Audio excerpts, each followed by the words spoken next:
Hello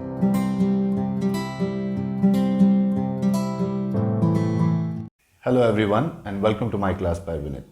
आजकल हम sentences बनाना सीख रहे हैं और सेंटेंस मेकिंग करते वक्त एक कॉमन क्वेश्चन हर एक के दिमाग में होता है जब मैं स्पेशली सेंटेंसेस पढ़ाता हूँ कि सेंटेंस क्या उतना ही है जितना मैं बताता हूँ। और मैं हमेशा बताता हूँ आपको सेंटेंस तीन चीज़ों से बनता है, तीन एलिमेंट्स इसमें होते हैं जो कि subject, helping verb and verb.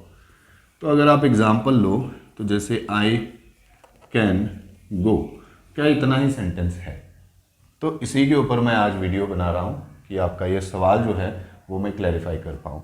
तो नहीं, यहाँ तक सेंटेंसेस पढ़ना ज़रूरी है क्योंकि ये बेसिक और बहुत ज़्यादा इंपॉर्टेंट होता है, क्योंकि आप इनिशिएट सेंटेंस यहाँ से करते हो।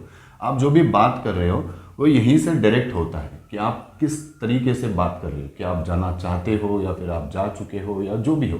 तो टेंसेस के डिफरेंस या फिर आपका जो भी देखो, कैन से जैसे जा सकता हूँ, शुड से जैसे जाना चाहिए, विल से जैसे जाऊँगा। So what I mean to say is the direction of the sentence is at the beginning. और इसीलिए आपको पहले तो ये तीन चीज़ें अच्छे से बनाना सीखना आना चाहिए, और विथ हेल्पिंग वर्ब इनका क्या मीनिंग हो रहा है ये आपको सबसे पहले पता होना चाहिए। लेकिन फिर भी आगे हम क्या यूज़ करते हैं, तो आगे हम ऑब्जेक्ट यूज़ करते हैं। और ये ऑब्जेक्ट क्या है ये आज मैं आपको थोड़ा बहुत एग्जाम्पल के साथ बताने की कोशिश करूँगा। तो जैसे मैंने पहले एग्जाम्पल यहीं पे लिया हुआ था, आई कैन गो। देखो यहाँ तक ही सेंटेंस नहीं है, लेकिन यहाँ तक मीनिंगफुल सेंटेंस है।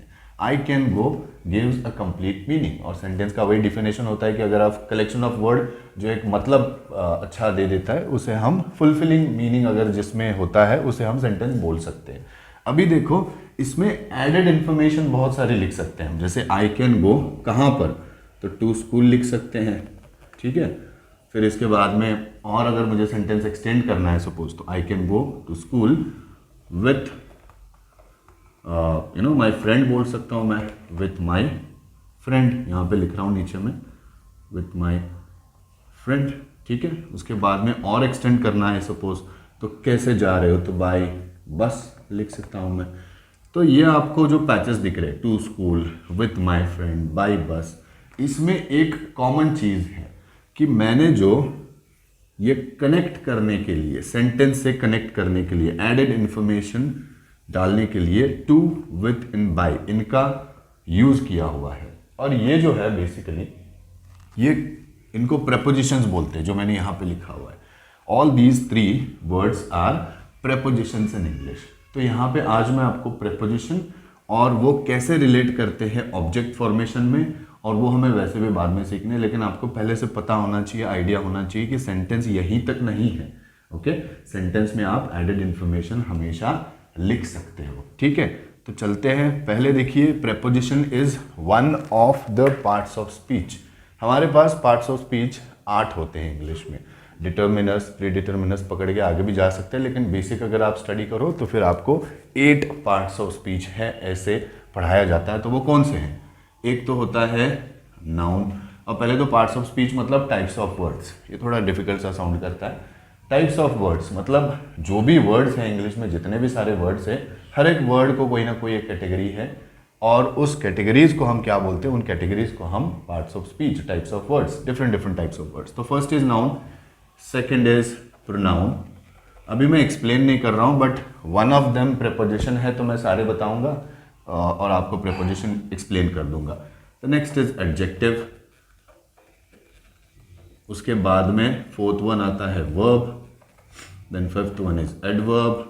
ये सारे पता होना बहुत जरूरी है। आगे होता है प्रेपोजिशन, जो मैं अभी आपको एक तो बता ही दूंगा, preposition. Then there is conjunction, and last is interjection. तो ये होते हैं 8 complete parts of speech in English. आज हम देखेंगे यहाँ पे 6th पोजीशन पे जो है प्रेपोजिशन।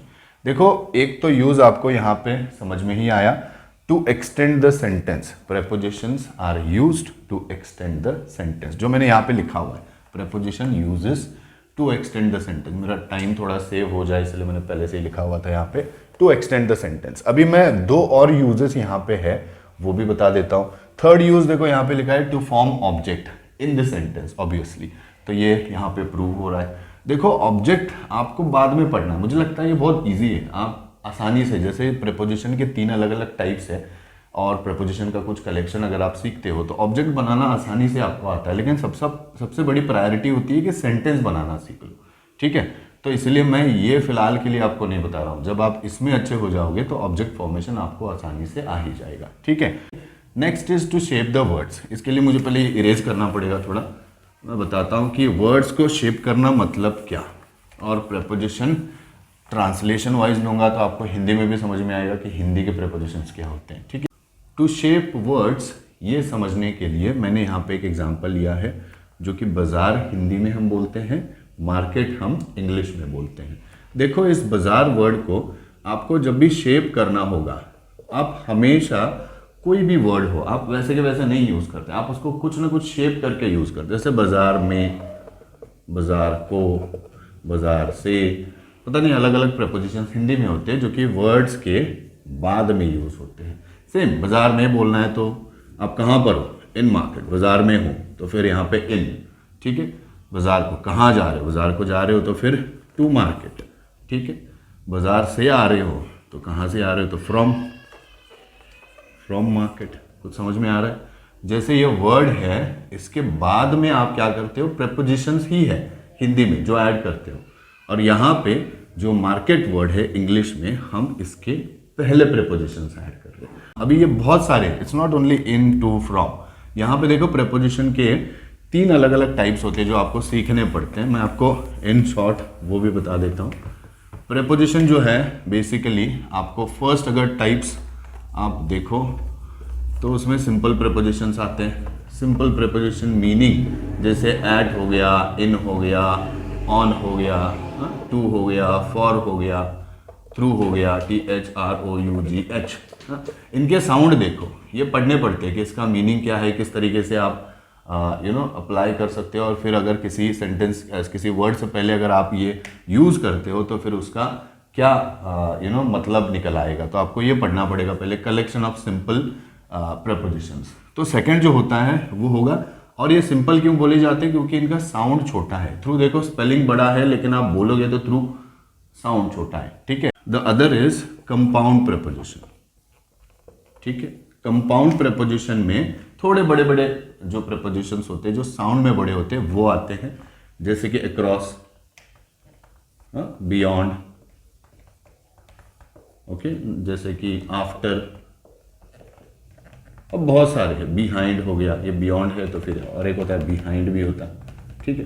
तो ये सारे जो है इनका साउंड थोड़ा सा बड़ा है तो हम इन्हें कंपाउंड प्रेपोजिशंस बोलते हैं। So you need to find simple prepositions, compound prepositions and then study them one by one, कि ये आप अगर किसी वर्ड में यूज करते हो, ऐड करते हो तो आपको ये क्या रिजल्ट देगा, क्या मीनिंग गिव आउट करेगा। थर्ड एक है उसका type, that is phrase prepositions. Phrase preposition का मतलब 2 या फिर ज्यादा वर्ड्स इकट्ठा आके एक प्रेपोजिशन बनाते हैं, जैसे in spite of, according to, ये देखो 2 वर्ड्स है, 3 वर्ड्स है, ठीक है। इस तरीके से बहुत सारे होते हैं जहां पे इंग्लिश में आपको 2-2, 3-3 जो वर्ड्स है इकट्ठा आ गए और फिर एक प्रेपोजिशन बना दिया जिसे हम बोलेंगे phrase preposition. So in short आपको ये जो 3 प्रेपोजिशंस के टाइप मैंने बताए, सिंपल, कंपाउंड एंड फ्रेज, इन तीनों के कलेक्शन ढूंढ के वो आपको पढ़ने पड़ेंगे कि किस तरीके से वो अप्लाई हो सकते हैं आपके सेंटेंस में टू एक्सटेंड योर सेंटेंस।